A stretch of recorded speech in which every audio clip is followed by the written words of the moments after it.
and I'd like to spend a few minutes talking to you about the basics of life insurance. The purchase of life insurance may be one of the most important decisions you ever make in your financial life. However, it's a decision that most of us will put off until something happens that hits close to home. That's really not too surprising, since we all have a built-in mechanism that avoids thinking about death. But that kind of procrastination can be devastating to a family or business. Let me explain. There are 3 basic questions to be asked, and they have to be asked and answered in the right sequence, or all the answers will be wrong. The 3 questions are: do I need life insurance? How much do I need? What kind should I buy? Let's take them one at a time. First, do I need life insurance? The quick and easy answer is that if someone will suffer financially when you die, you need life insurance. That could mean your family, perhaps aging parents, or maybe even your business partner and employees. Sometimes we might be inclined to say, well, they'll be okay, and maybe that's true. But it's important to remember that we don't get a chance to change our minds once we're gone. We need to face reality while we can do something about it. The second question is, how much should I have? Some experts recommend a rule of thumb that runs anywhere from 5 to 20 times your annual income. Obviously, with that kind of spread, the rule of thumb isn't very helpful. So how do you determine if you need $100,000, $250,000, $500,000 or more in life insurance coverage? The best way to figure out what you need is to have an insurance professional conduct what's called a financial needs analysis. Here's how it works. You'll start by gathering all of your personal financial information and estimating what your family members would need after you're gone to meet their financial obligations. To calculate this figure, you'll need to think through 3 types of expenses. First are immediate expenses, such as funeral expenses, uncovered medical costs, taxes, and outstanding debts you'd want paid when you die, such as automobile debt and credit card bills. Second is ongoing expenses, which is basically money for your family to live on for a specific period of time. It help pay for everyday living expenses like food, clothing, transportation, mortgage or rent payments. And finally, life insurance proceeds can be used to fund future expenses, such as money to fund a college or retirement savings plan. After you've figured out your family's needs, you'll then want to tally up all of the resources that your surviving family members can draw on to support themselves. This would include things like your spouse's income, savings you've accumulated, and any life insurance you already own. The difference between your family's needs and the resources in place to meet those needs is your need for additional life insurance. Let me share a story with you that illustrates the value of properly calculating the need for life insurance in a very powerful way.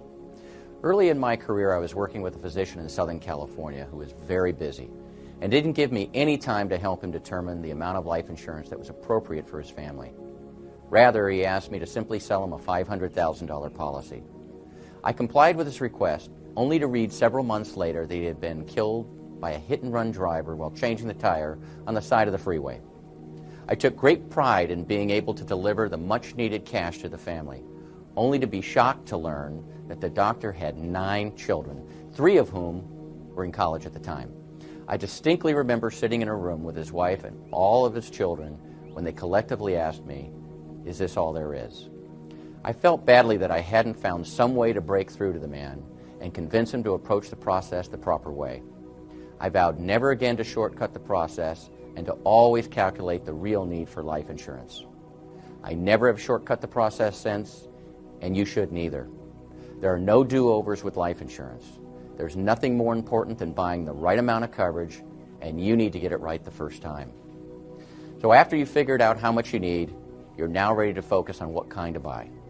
There are 2 fundamental considerations that go into answering this question. First, how long will you need the insurance? And second, how much money do you have in your budget for this expense? The how long you need it question will help you decide if you want term insurance or permanent insurance. Term insurance lasts for a specified period of time, say 5 years or 10, 20, or maybe even 30 years. If your only need is for funds to pay off a 20-year mortgage at your death, a 20-year term policy would probably be the answer for you. Or if you're concerned about providing funds to take care of your aging parents in their later years, a 5 or 10-year term policy might do the job. The shorter the period of time the policy lasts, the lower the premium. But once the term period is over, You'll have to pay a considerably higher price to maintain it if you want to do so.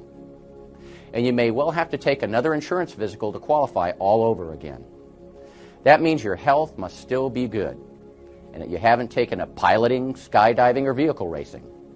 Declining health or a dangerous job or hobby can significantly increase the cost of insurance and sometimes can make coverage unaffordable or even unavailable. That leads me to the second kind of insurance, permanent insurance. Permanent insurance is what the name implies. It's with you for life, no matter how old you are when you die. The premiums are projected to remain level over your lifetime, and in some cases can be designed to stop at retirement while your coverage remains in force for life. Permanent policies build a cash surrender value that is available if needed in the event of emergencies, opportunities, or college for the kids. Of course, these benefits come with a price. The initial premium for permanent insurance is 3 to 10 times higher than it is for an equivalent amount of term insurance. So if your budget is limited, be sure you buy as much as you need, even if it's all term insurance. But if you have some room in your budget, it usually makes sense to include some permanent insurance in your program. And as time goes on, it will probably make sense to convert some of your term insurance to permanent insurance. You know, one of the biggest mistakes I see my clients make is underestimating how long they'll need life insurance. This was painfully true immediately for many after the dot-com bubble burst in 2000. All of a sudden, you had people who experienced a significant loss in their retirement assets, and they were no longer able to retire on time. Life insurance fills the financial gap that exists between your financial needs and your financial realities. The fact that people had to work additional years necessitated owning life insurance for a longer period of time, and many were caught unprepared. By owning both types of life insurance, term and permanent, you're better prepared for the unexpected things that happen in life. Let's face it, our financial lives never go as smoothly as the financial press would have us believe. So far, we've looked at life insurance from the context of your personal needs. However, life insurance is a tool that is also utilized by almost every small business in America. Businesses, especially smaller, closely held businesses, utilize life insurance to protect their companies in case of the premature death of an active owner. Life insurance is used to purchase a deceased partner's interest and provide an income stream to the surviving family. Life insurance also may be left to the company to provide a financial cushion to the company in the case of a loss of an active owner or key employee. Life insurance is also utilized to provide cash to equalize the inheritance of a family, where only one of the children inherits the company. And finally, to provide cash to pay federal estate tax, so that the company doesn't have to be sold to pay the tax liability. These uses of life insurance keep businesses in business, families financially secure, and Americans employed. So there you have it. A properly designed life insurance program is as essential to a sound financial plan as a strong foundation is to a home. Do it right, and the future is secure.